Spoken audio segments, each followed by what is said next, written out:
por essas vidas. Glória a Deus.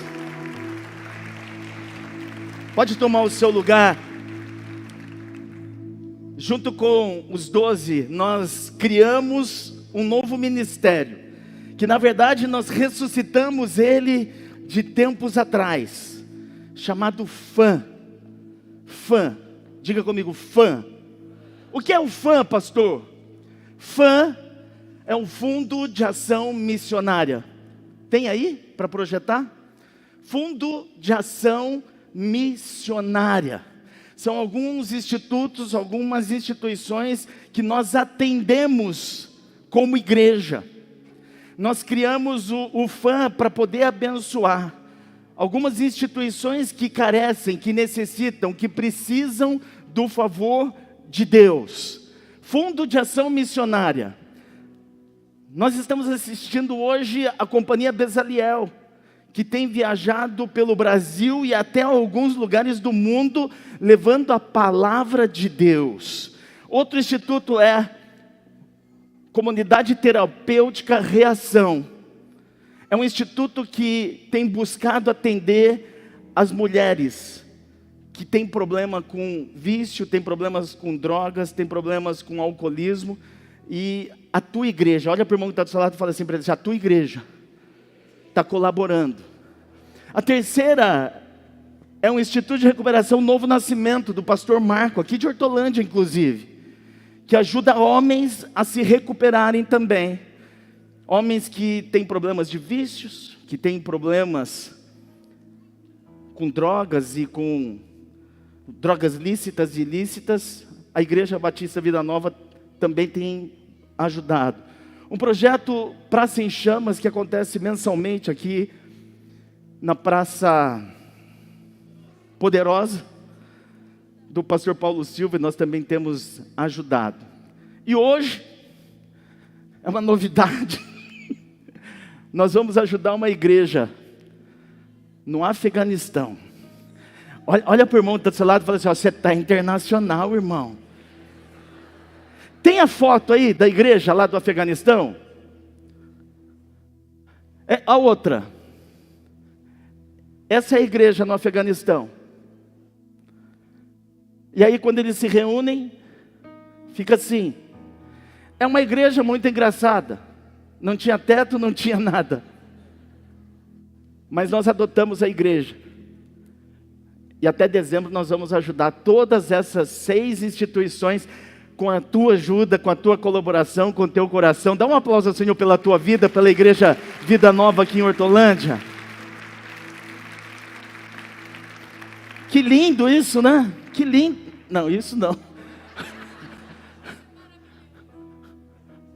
Olha meu sapato.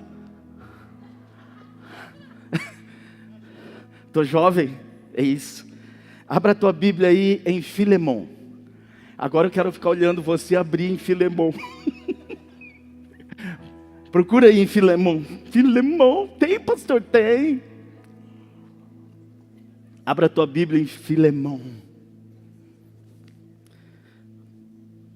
Vidas transformadas, relacionamentos renovados. Vidas transformadas, relacionamentos renovados. Eu quero já começar dizendo algo a você. Você vai sair desse lugar essa noite, restaurando relacionamentos de tempos atrás, porque Deus vai falar ao teu coração. Se você crer, diga amém. Filemon, verso 25. Vidas transformadas, relacionamentos renovados.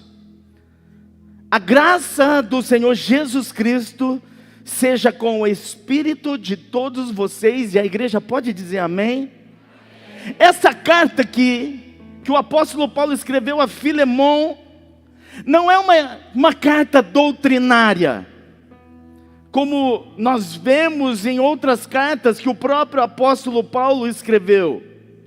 Ela não tem o papel de ensinar uma igreja, até porque essa carta não é destinada a uma igreja, ela não foi designada para o ensino, mas é uma carta desafiadora. Olha para o irmão que está do seu lado e fala assim: hoje o Senhor vai nos desafiar. E essa carta é uma carta desafiadora, porque ela é destinada somente a um homem. O apóstolo Paulo escreveu a um homem. Qual que é o nome desse homem? Filemão. Filemão. Uma carta que trata sobre amor, uma carta que trata sobre relacionamento. E Deus vai nos pegar nessa noite em nome de Jesus. Olha aí a partir do verso 1, eu ia ler só o 25 e depois eu ia discorrer, mas é importante você acompanhar. Paulo, prisioneiro de Cristo Jesus, e o irmão Timóteo, a você, Filemão, nosso amado cooperador. A irmã Áfia, a Arquipo, nosso companheiro de lutas, e a igreja que se reúne com você em sua casa. Olha aí, célula. A igreja que se reúne em casa, célula. Você acha que célula é uma invenção do século 21? Não, desde os primórdios a igreja já se reunia em casas. A vocês, graça e paz da parte de Deus nosso Pai e do Senhor Jesus Cristo. Sempre dou graças a meu Deus, lembrando-me de vocês nas minhas orações, porque tenho ouvido falar da sua fé no Senhor Jesus e do seu amor pelos outros irmãos. Oro para que a comunhão que procede da sua fé seja eficaz no pleno conhecimento de todo o bem que temos em Cristo. Verso 7. Seu amor me tem dado grande alegria e consolação, porque você, irmão, você tem reanimado o coração de outros. Queridos, vida cristã é relacionamento. Olha para o irmão que está do seu lado e fala assim: não é carreira solo, é relacionamento. Vida cristã é relacionamento, irmãos. E essa carta aqui, que só tem um capítulo, é um manual de relacionamento, para que eu e você possamos aderir. Essa carta trata de amor, essa carta trata de perdão, essa carta trata sobre restituição e também sobre reconciliação. Observe o texto e a circunstância em que essa carta foi escrita.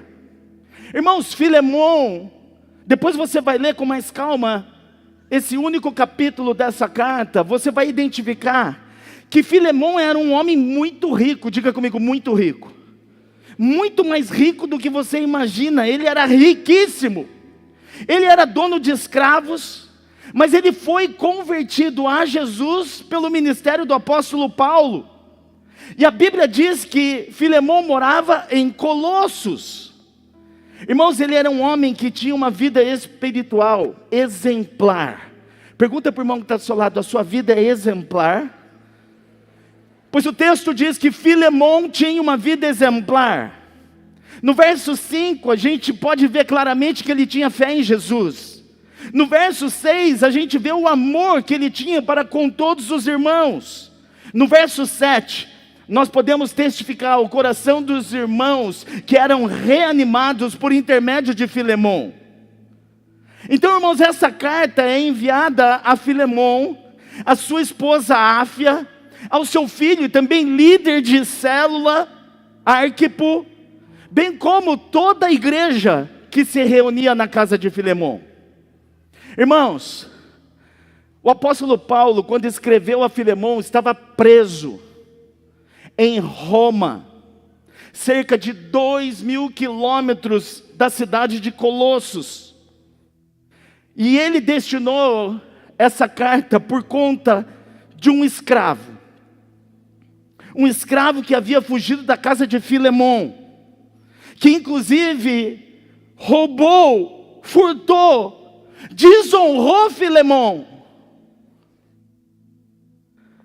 E aí esse escravo, ele foge para Roma.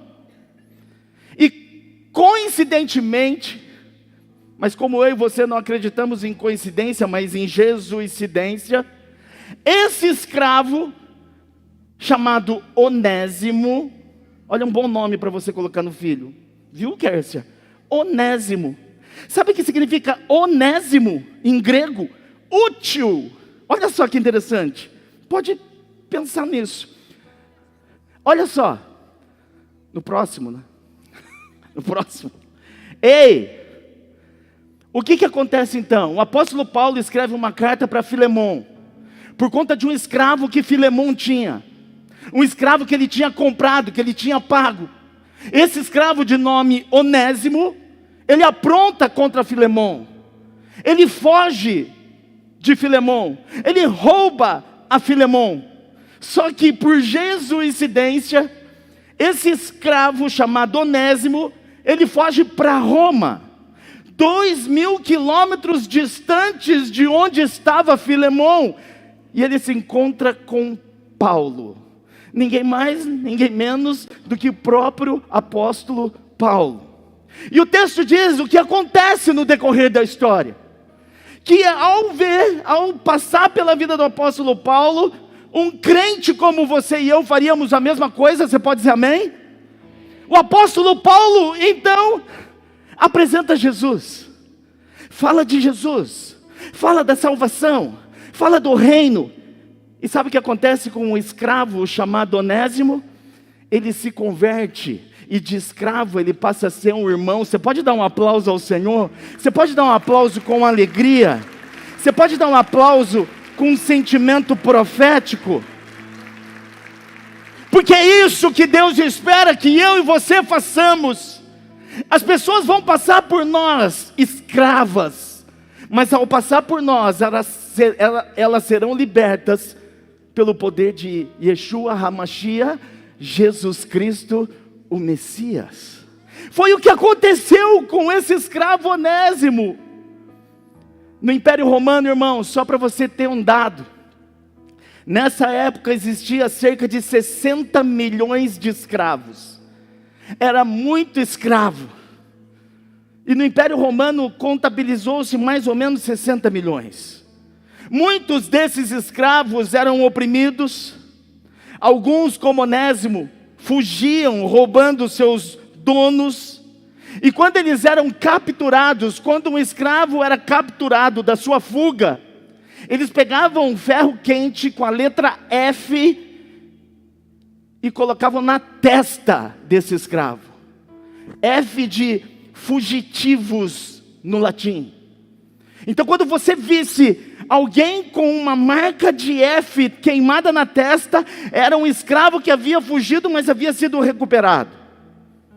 Um escravo, irmãos, não tinha direitos. Ele não era considerado uma pessoa, um ser humano, mas uma ferramenta viva, usada somente para trabalhar. E sabe quanto valia um escravo? Valia de 500 a 50 mil denários. Um denário, para você ter uma ideia, equivale a um dia de salário. E aí eu fiz uma conta muito rápida. Os que valiam menos, valiam 500 denários, daria hoje 25 mil reais. Olha para o irmão que está ao seu lado, vê se ele tem cara de alguém que vale 25 mil. Se vale, eu quero te dizer, o seu preço já foi pago lá na cruz. Você não é mais escravo. Mas havia aqueles escravos que eram mais fortes, dentes bons, musculosos, como o pastor Lucas, por exemplo. Só que não queriam comprar por causa também da barriga, né? Porque é muito forte, mas também deve comer muito. Mas havia os que eram mais valorizados. Sabe quanto valia um escravo desse? 50 mil denários. Sabe quanto, transformando para o dinheiro atual? 2 milhões e meio. Quase comi um mosquito. 2 milhões e meio. Um escravo. Da estirpe do pastor Lucas. 2 milhões e meio, irmãos. Quem pagaria 2 milhões e meio pelo pastor Lucas aqui? Todo mundo, o pastor Lucas. Todo mundo. O apóstolo Paulo pagaria. Quando o apóstolo Paulo levou Onésimo até o conhecimento de quem era Cristo, esse escravo aqui, que deveria valer uma grana, ele passou a servir. Ele passou a servir a Cristo e também ao apóstolo Paulo. Só que sabe o que acontece? Logo após esse episódio, o texto aí de Filemon diz que o apóstolo Paulo procura Filemon. e quer enviá-lo de volta ao seu dono, a Filemon, pedindo que Filemon receba Onésimo, o escravo, o ex-escravo, como se estivesse recebendo o próprio apóstolo Paulo. Você vai ver no texto que o apóstolo Paulo chega a falar, a considerar esse escravo como filho, irmãos. E olha só que interessante, o apóstolo Paulo, ele se coloca ainda na condição de alguém que honraria com as dívidas de Onésimo. Então, se esse Onésimo fosse um escravo muito bom, muito caro, o apóstolo Paulo diz: olha, recebe aí, Filemon, e se tiver conta para pagar, fica tranquilo que eu vou honrar, eu vou pagar, eu não quero que você fique com prejuízo nenhum. Essa carta é extraordinária, irmãos. Hoje, quando eu comecei a ler Filemon, eu falei: meu Deus, eu preciso ser como o apóstolo Paulo. Eu preciso sarar meus relacionamentos. Essa carta, ela veio para nós como igreja, para nos ensinar a amar. Olha para o irmão que está do seu lado e fala assim: você precisa aprender a amar. Você precisa praticar o amor. E a primeira coisa que nós aprendemos aqui, irmãos, nesse texto aqui, nessa carta de Filemon, é que você nunca será tão grande quando você se torna humilde. Você nunca será grande demais enquanto você não se tornar alguém humilde. Irmãos, não é por nada não, mas tem muita gente querendo ser mais do que realmente é. Olha para o irmão que está ao seu lado e vê o que ele é. Olha para o irmão que está ao seu lado e vê o que ele é. Diga para ele: você não é nada. Fala para ele.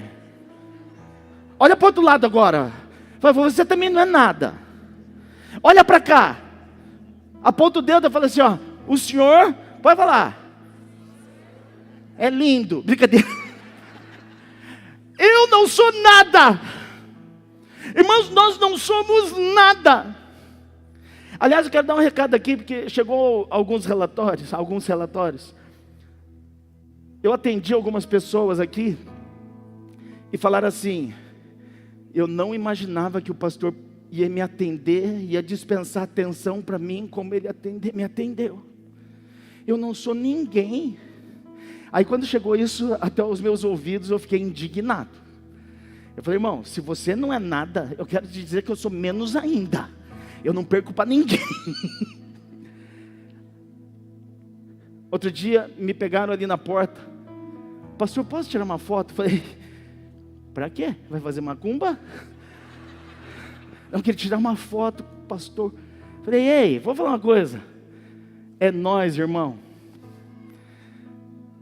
O altar não nos separa. Eu fico às vezes constrangido de abraçar você, porque eu termino de pregar e eu estou suado. Mas se você for igual a Kércia, quanto mais suado eu estou, mais ela me aperta. Vem me abraçar. Não tem problema nenhum com isso. Sabe por quê? Porque nós não somos nada. Eu não sou nada. Você não é nada. Nós só somos alguma coisa por causa de Cristo Jesus. Dá um aplauso a Ele, por favor.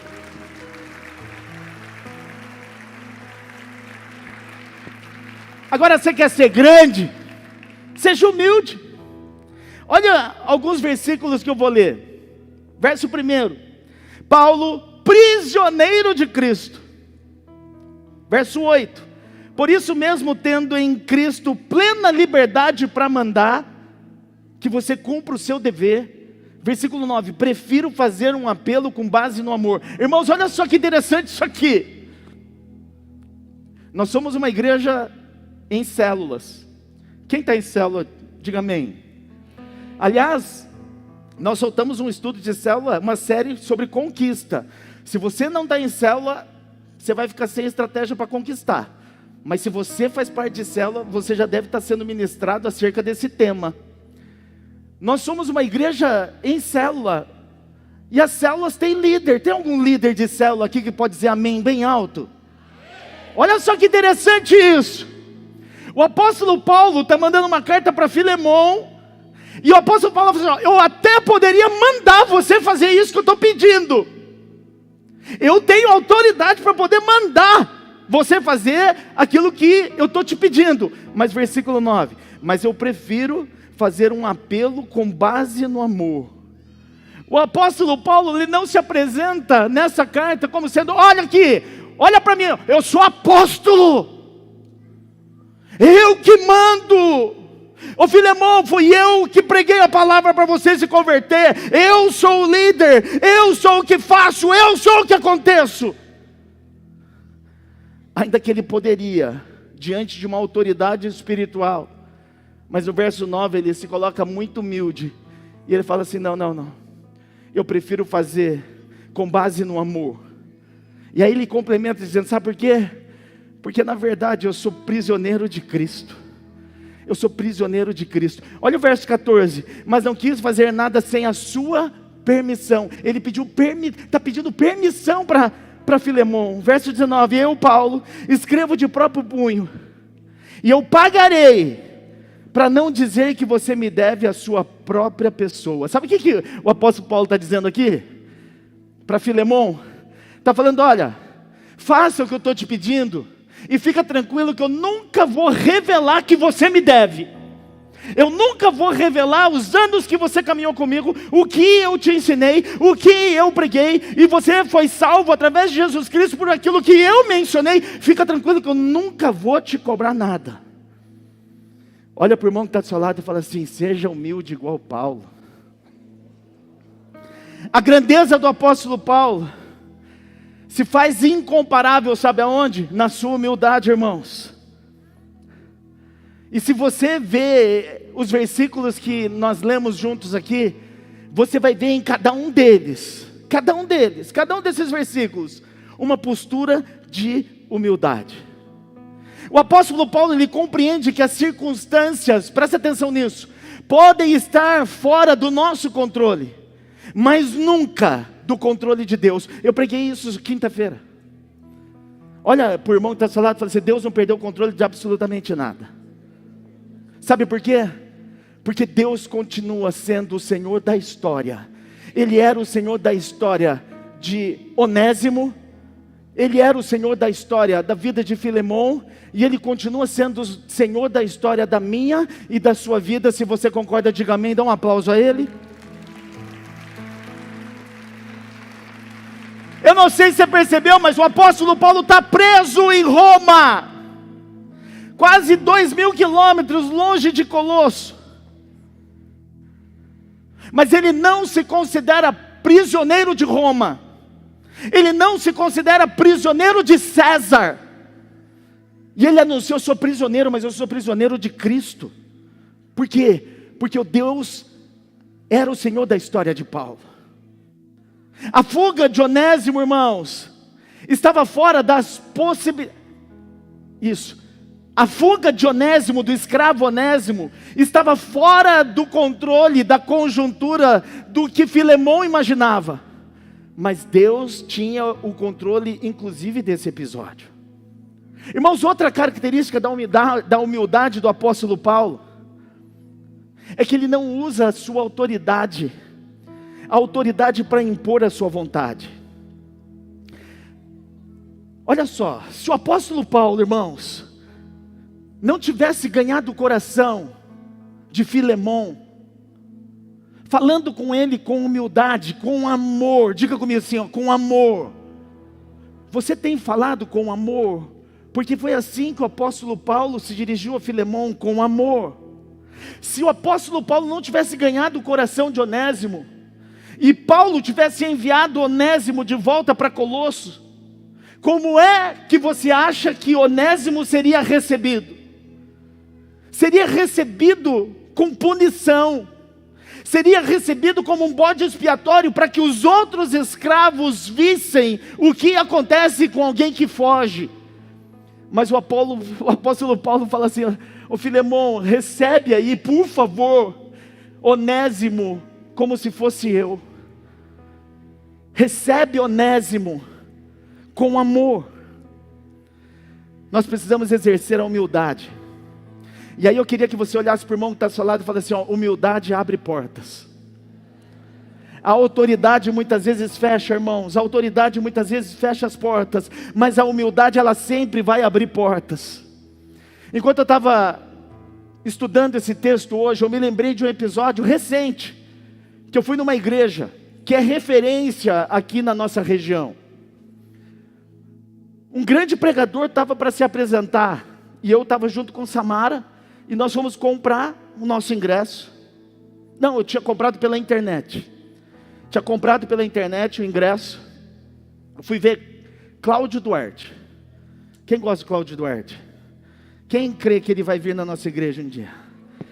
Tenha fé, irmão. Tenha muita fé. Mas eu fui. Eu e a pastora Samara fomos até lá.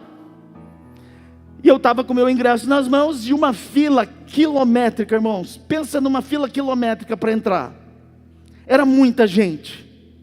Eu falei, ih, Samara, vai demorar para a gente entrar. Mas entramos na fila, no final da fila.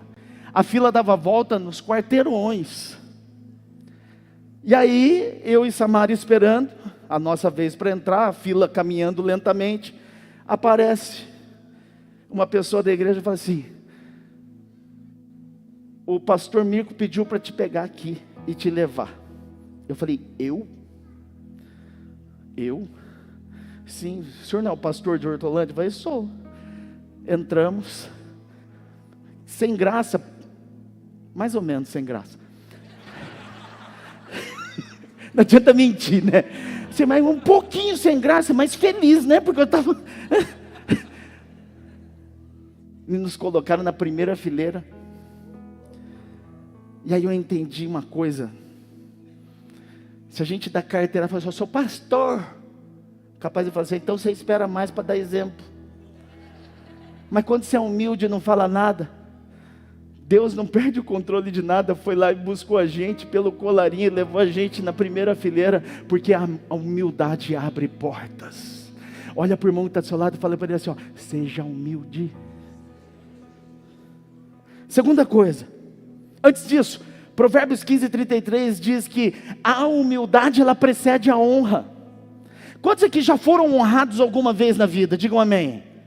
Quem gostaria de ser muito honrado, diga glória a Deus.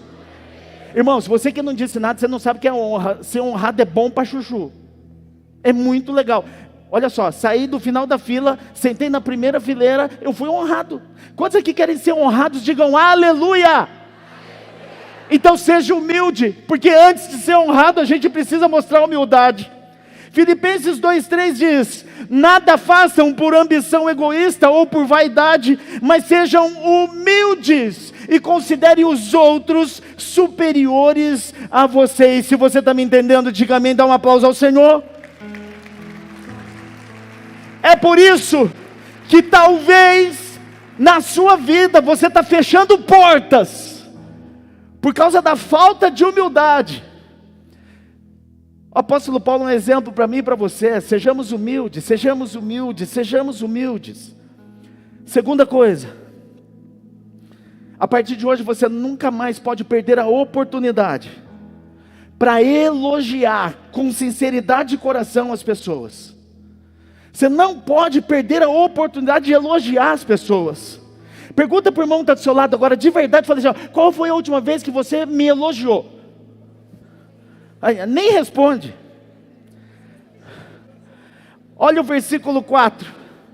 Sempre dou graças ao meu Deus, lembrando de vocês nas minhas orações, porque eu ouço falar da sua fé no Senhor Jesus e todo o seu amor, etc, etc. Versículo 7, seu amor me tem dado grande alegria e consolação, porque você, meu irmão, Filemão, tem reanimado o coração dos outros irmãos. Sabe o que o apóstolo Paulo está fazendo aqui? Está elogiando, está emitindo boas palavras, excelentes decretos sobre a vida de Filemão. Sabe qual é o nosso problema? A gente tem medo de elogiar. A gente tem medo de elogiar as pessoas. Nós temos receio de elogiar as pessoas. Sábado eu vim aqui para a rede. Eu estava aqui, viu? Ouvindo tudinho. No final eu estava ali. Quando terminou a rede, eu vim aqui, ó. Fiz uma massagenzinha no pastor Lucas. Falei assim, parabéns. Está maravilhoso. Tem um mover. Quantos jovens estavam aqui sábado que podem concordar comigo? Digam amém, dê um aplauso ao Senhor.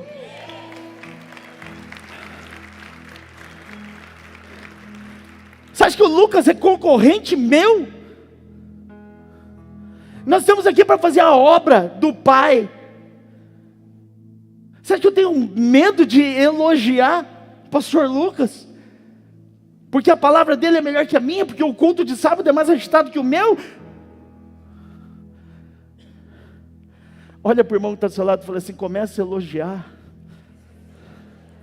O apóstolo Paulo, ele destaca, ele enaltece, se você pegar do verso 4 para baixo, a vida de Filemon, tanto em relação à vida que ele tinha com Deus, e também a vida que ele tinha com os irmãos. O apóstolo Paulo, ele descreve e ele agradece a Deus em oração, pelos relacionamentos de Filemon com Jesus e com os irmãos. O apóstolo Paulo, ele exalta os efeitos do amor que exalava da vida de Filemon para com as outras pessoas. Irmãos, isso aqui tem que ser exemplo para mim e para você. O apóstolo Paulo não era do tipo de crente que achava que era perigoso elogiar as outras pessoas. Sabe por quê? Porque ele não era tomado de vaidade. Sabe o que destrói igrejas, relacionamentos? Vaidades. Olha para o irmão que está do seu lado e fala assim: ó, você não é melhor do que eu. Olha para o irmão do outro lado e fala assim: ó, você não é melhor do que eu. Sabe o que acontece? Aqui não tem quem seja melhor ou pior. Nós somos diferentes. A minha diferença não pode ser motivo de dor, de ciúme, de inveja. A sua diferença não pode causar em mim esses sentimentos tóxicos. Não existe ninguém melhor ou pior do que ninguém, nós somos diferentes. Quando vocês estão me entendendo, digam amém. Provérbios 16, 18 diz que o orgulho vem antes da destruição, a soberba. Nós temos que nos considerar, como o próprio apóstolo Paulo diz, inferiores, piores do que os outros. Olha para o irmão que está aí próximo de você e fala assim para ele: você é uma bênção. Quanto tempo faz que você não é capaz de falar isso para alguém? Você que é discípulo de uma célula, quantas vezes você olhou para o seu líder de célula e falou assim: ó, você é uma bênção na minha vida? Quantas vezes você falou isso? Quantas vezes você foi capaz de dizer para alguém aqui na igreja que você foi ministrado através de uma ação, de uma atitude, de uma gentileza que aquela pessoa causou na tua direção? Quantas vezes você falou: sua vida tem sido um refrigério para a minha vida? Agora uma pergunta: quantas pessoas oram por você e numa oração trazem lágrimas de gratidão a teu respeito? Sabe por quê, irmãos? Porque um amor verdadeiro, um amor cristão verdadeiro, ele tem algumas características. Ele tem gratidão pela vida dos outros. Ele tem empatia, porque ele se coloca no lugar das outras pessoas. O amor cristão verdadeiro é capaz de lidar honestamente com outras vidas. Um amor cristão verdadeiro é capaz de levar o fardo das outras pessoas em cima de si. Um amor cristão verdadeiro é capaz, sabe do quê? De acreditar no ser humano. Samara um dia disse para mim: deixa de ser trouxa. Deixa de ser trouxa, para de acreditar nas pessoas. Porque eu só levava. Aliás, eu continuo levando, menos, né, agora. Traição, ingratidão, mentiras. E Samara fala assim: para de acreditar nas pessoas. Mas quando nós temos um amor cristão verdadeiro e genuíno, não tem como deixar de acreditar nas pessoas. Porque tem muita gente que não acredita em Deus, mas Deus continua acreditando em você. É impressionante, irmãos. E eu virei para minha esposa e falei assim: amor, o dia que eu parar de acreditar nas pessoas, eu tenho que parar de ser pastor. O dia que eu não acreditar mais que as pessoas têm jeito, que as pessoas vão mudar, que as pessoas vão viver aquilo que falam de fato, de verdade, o dia que eu parar de acreditar, eu tenho que parar de pastorear. E desde então, nunca mais ela me disse isso. Nós continuamos acreditando em pessoas, porque tem poder no Evangelho. Dá um aplauso ao Senhor, por favor.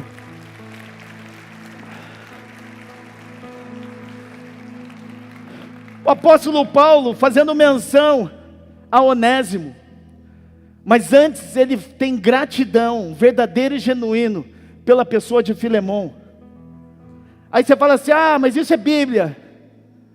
Nós estamos numa igreja aqui, irmãos. Estacionamento, quanto é que você está recebendo por semana? Quanto que cada carro paga para você para estacionar ali? 0. Cadê o pessoal do abraço? Vocês ganham por quanto abraço? Quantos abraços vocês têm que dar para ganhar um dinheiro? Consolidação. Quantas fichas para vocês ganharem comissão?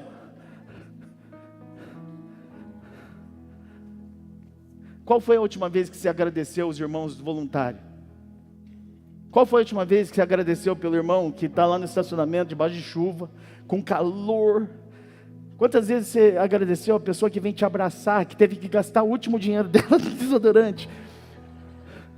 Qual foi a última vez que você agradeceu? Qual foi a última vez que você agradeceu por uma palavra que de sábado, o jovem estava querendo se jogar daqui do altar, aí recebe uma palavra, muda de vida. Quando foi a última vez que você recebeu? Que você deu uma palavra de apreço, de gratidão, de elogio? Crente é bom para reclamar. A igreja dos outros é melhor. Mas eu quero dizer, para mim e para você, essa aqui é a melhor igreja que existe no planeta. São as melhores pessoas, são os melhores voluntários, são as melhores instalações. Se você concorda comigo, faça alguma coisa nesse momento. Pode aplaudir, pode gritar, faça alguma coisa para esse... Meu Deus! O apóstolo Paulo, ele declara em alto e bom tom. E muitas vezes nós não temos coragem para dizer, para elogiar, para agradecer. Por isso que eu disse que essa carta não é uma carta doutrinária, mas é uma carta desafiadora. Porque essa carta diz respeito a mim e a você, não é a igreja, é a cada um de nós. São as posturas que eu e você precisamos tomar. E a última coisa, nunca, presta atenção nisso, nunca desista em acreditar no poder do Evangelho. Jamais desacredite no poder do Evangelho. Diga para o irmão que está do seu lado: tem poder no Evangelho. Tem poder no Evangelho. Filemão, verso 17. Assim, se você me considera companheiro de fé, receba-o como se estivesse recebendo a mim. Se ele, Onésimo, prejudicou você em algo, ou está te devendo alguma coisa, põe na minha conta que eu pago. Eu, Paulo, estou te escrevendo, de próprio punho, eu pagarei, para não dizer que você me deve a sua própria pessoa. Irmãos, presta atenção em algo aqui. Esse é o último tópico. Depois nós vamos tomar a ceia do Senhor. É isso?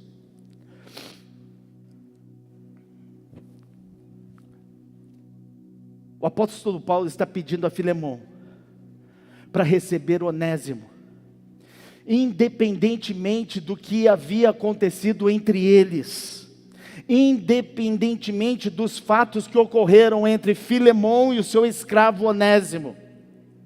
Onésimo, só para refrescar tua memória, era um escravo, e ele tinha desonrado Filemão, ele roubou Filemão, e fugiu, e se encontrou com Paulo em Roma. Paulo em Roma, então, prega o Evangelho. Diga o Evangelho. Diga mais alto, diga o Evangelho. Paulo prega o Evangelho, e acontece o que com Onésimo? Ele recebe aquele poder através daquela palavra, e ele se converte a Jesus Cristo. Ele aceitou a Cristo, irmãos. E aí ele deixa a condição de escravo e passa a ser irmão. Ele deixa a condição de escravo para viver uma vida livre.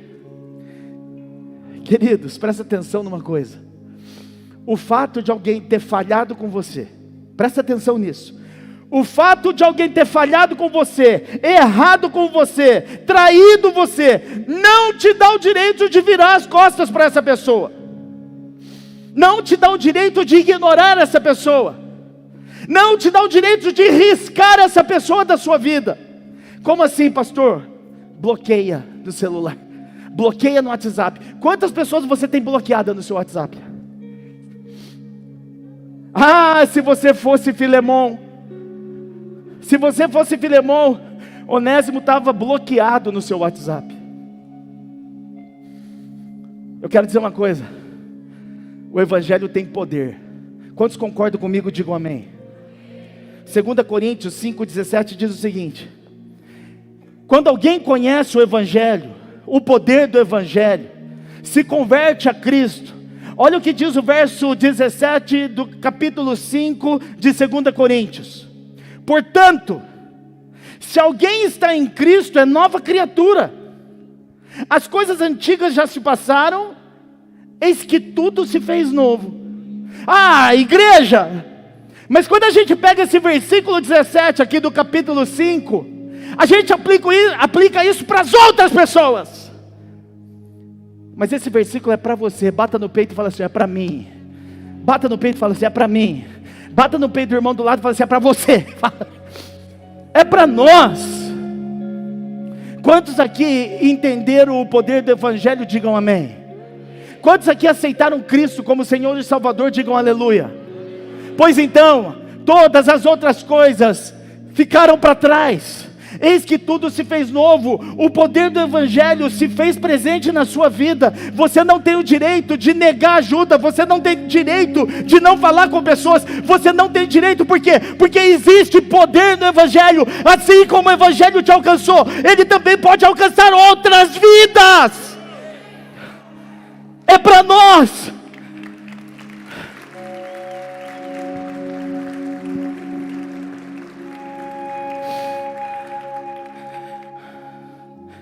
Quantas pessoas te ofenderam na sua vida? Quantas pessoas já te traíram nessa vida?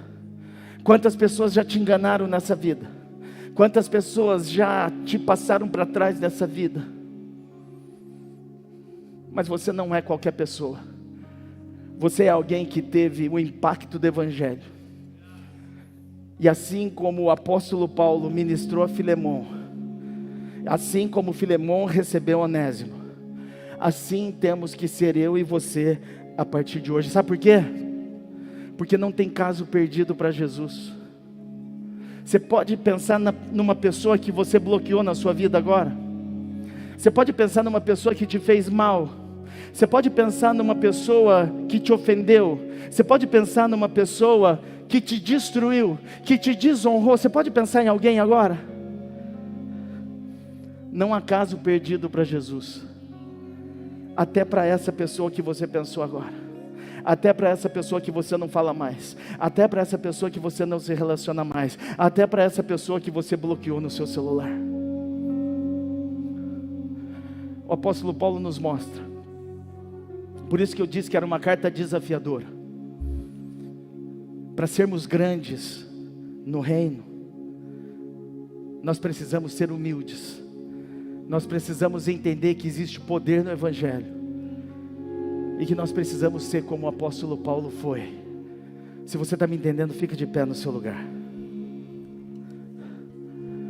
Jesus, presta atenção nisso. Jesus continua transformando escravos em homens livres.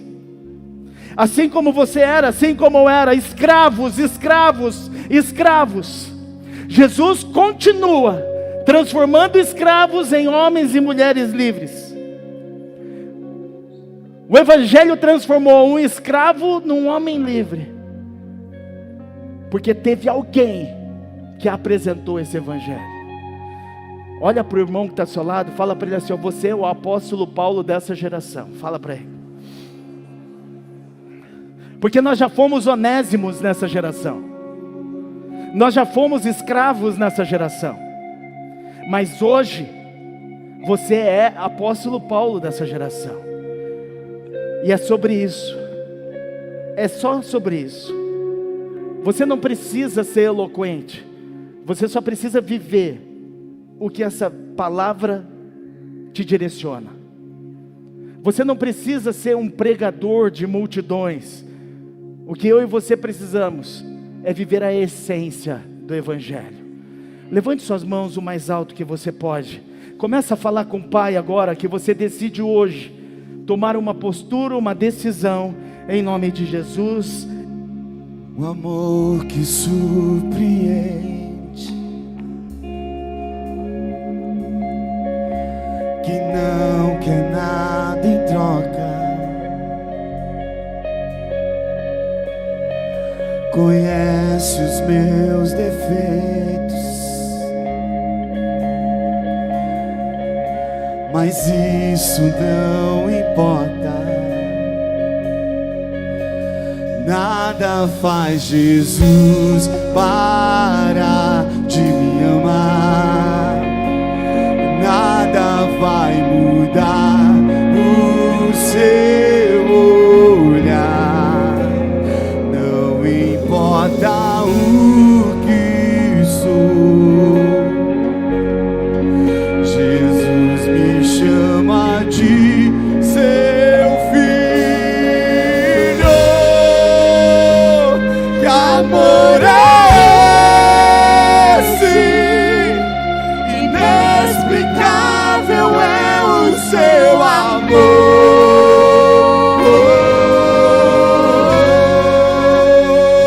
Que amor é esse? Inexplicável é o seu amor.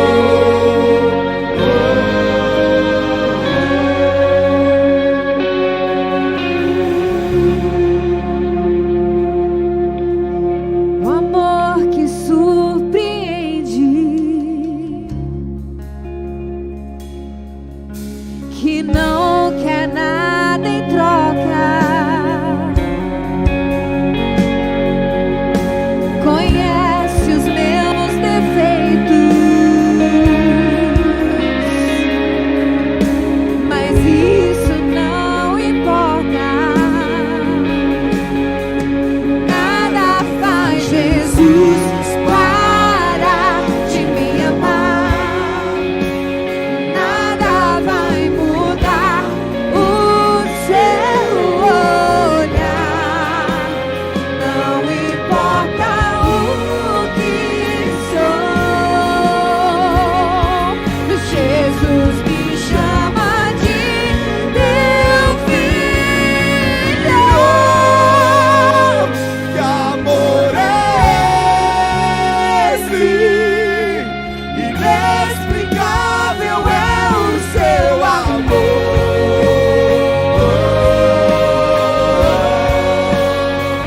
Que amor é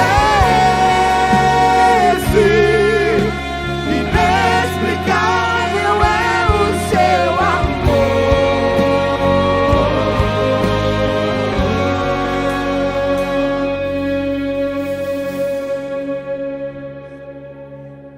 Quem é a pessoa que você bloqueou no seu celular?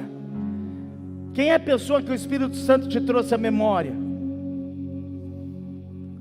É muito fácil a gente querer ver o Evangelho cumprindo o seu papel, mas difícil é a gente, nós, eu e você, sermos os veículos para que o Evangelho chegue. Eu vou fazer um apelo diferente nessa noite. Você sabe quem você precisa liberar. Você sabe quem você precisa receber. Assim como Filemão recebeu Onésimo. Você sabe quem você precisa liberar. E o apelo que eu faço para você nessa noite é: não vá embora sem fazer isso. Desbloqueia ele e manda uma mensagem. Desbloqueia ele, ela, e diz o seguinte: o Evangelho me alcançou, As coisas velhas já passaram e eis que tudo se fez novo. Deus te abençoe. Esse é o apelo dessa noite, irmãos. Por isso eu disse que essa carta, Filemon, é desafiadora. Não é doutrinária, mas é desafiadora. Eu não estou falando de quem tem razão, quem não tem razão. Eu estou falando do poder do Evangelho. O poder do Evangelho. O poder do Evangelho. Se você tem alguém que precisa desbloquear, faz agora. Não, depois eu faço. Depois você não vai fazer. Se você precisa liberar alguém, libera agora. Manda uma mensagem, libera agora. Enquanto isso, eu vou fazer um outro apelo. Tem alguém aqui nessa noite que precisa ser recebido por Deus? Assim como Onésimo foi recebido por Filemon, eu um dia fui recebido por Jesus. Você foi recebido por Jesus. Você foi recebido por Jesus. Independente de quem nós éramos, independente do que nós fazíamos, independente do que você faz, o que pode mudar a tua história é Jesus. E você precisa ser recebido por Ele. Enquanto nós estivermos cantando, se você entende que precisa ser recebido por Jesus, para que a tua vida seja mudada, para que a tua vida seja transformada, você precisa sair do seu lugar e vir aqui à frente. Só se você entende isso. Amém? Ok? Se você precisa ser recebido por Jesus, para a sua vida ser mudada, enquanto nós estivermos adorando, você sai do seu lugar e vem aqui à frente, em nome de Jesus. Amor que constrange.